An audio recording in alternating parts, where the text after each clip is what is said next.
The notification lit up my phone at 11:47 p.m., just as I was finishing the last of my quarterly reports for Sterling Hospitality Group. Over 900 likes. Dozens of comments cheering her on for setting boundaries and cutting out dead weight. I recognized the hotel instantly. The Grand Sterling Resort in Turks and Caicos. I had designed every detail of that infinity pool myself 3 years ago during renovations. The teak furniture. The distinctive glass tiles. My phone buzzed again, this time a text from my assistant, Mark.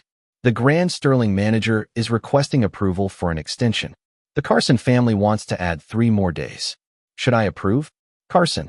My family still used my mother's maiden name for travel bookings. They had no idea that their so-called freeloader daughter had been comping their stays for the last 2 years. I scrolled through the comments on Melissa's post again. People praising her for cutting off toxic relatives. The irony would have been funny if it hadn't cut so deep. I typed a single comment. Have fun, slightly smiling face. Then I opened my laptop and pulled up the reservation system for all 37 Sterling properties. Sure enough, there it was, a 7-day stay in 2 adjoining oceanfront suites with spa services, excursions, and dining. Valued at $28,000. Approved under my comp code. My finger hovered over the keyboard. For years, I'd let them believe the narrative that I was struggling. 5 years ago, fresh out of my MBA, I was working 16-hour days at a firm, barely covering rent and student loans.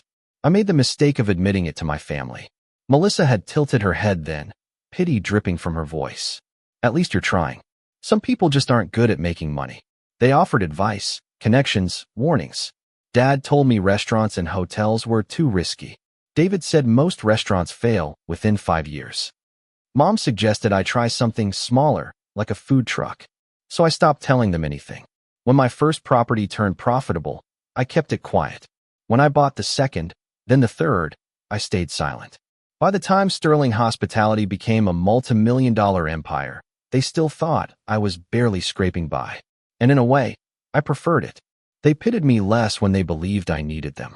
The first comp had been Mom's 60th birthday in Napa.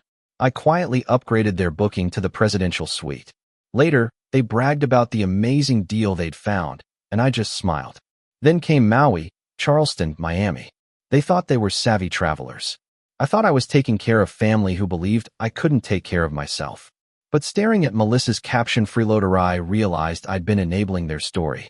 I dialed Daniel, the manager in Turks and Caicos. Good evening, Olivia. About the Carson reservation, should I approve their extension? No, I said flatly. Revoke their VIP comp status. Charge their card for the full stay, including everything they've used. There was silence. That's $28,000. I understand. If they can't pay, follow standard policy. Immediate checkout. By morning, my phone showed 17 missed calls and 43 messages. First from Mom, frantic. Honey, there's a mistake with our bill. Can you call me? Then Dad, convinced it was a clerical error. Then David. And finally, Melissa herself. They're saying we owe thousands for comped rooms. Can you help? You work in hotels, right? I smiled bitterly. I didn't work in hotels. I own them. When Melissa finally reached me, I told her the truth. That the freeloader she mocked owned all 37 Sterling properties. That for the last 2 years, I'd personally covered more than $200,000 in family vacations. The silence on the line was so long I thought she'd hung up. You own this resort? She finally whispered. This one. Napa. Maui. Charleston. All of them. Her voice cracked. But you never said, because every time I mentioned success, you all dismissed it. It was easier to let you believe what you wanted. She scrambled. We didn't know. We thought you were struggling. No, I said. You assumed. I gave them until 2 p.m. to pay the bill or check out like any other guest. The panic in the background was almost satisfying. Melissa begged. She wanted me to call the manager. She wanted me to fix it. Finally, she asked if I'd cover the bill if she posted a correction on Instagram. That even now, even after everything, she was bargaining with me. No, I said. That ship has sailed. By 3 p.m., Daniel called to confirm the Carsons had checked out. They'd moved to a budget hotel 20 minutes away and cut their vacation short. That evening, voicemails began to flood in. Dad pleading not to let money destroy the family. Mom sobbing about misunderstandings. David asking me to find middle ground. Melissa posted again 2 days later. A picture of an airport terminal.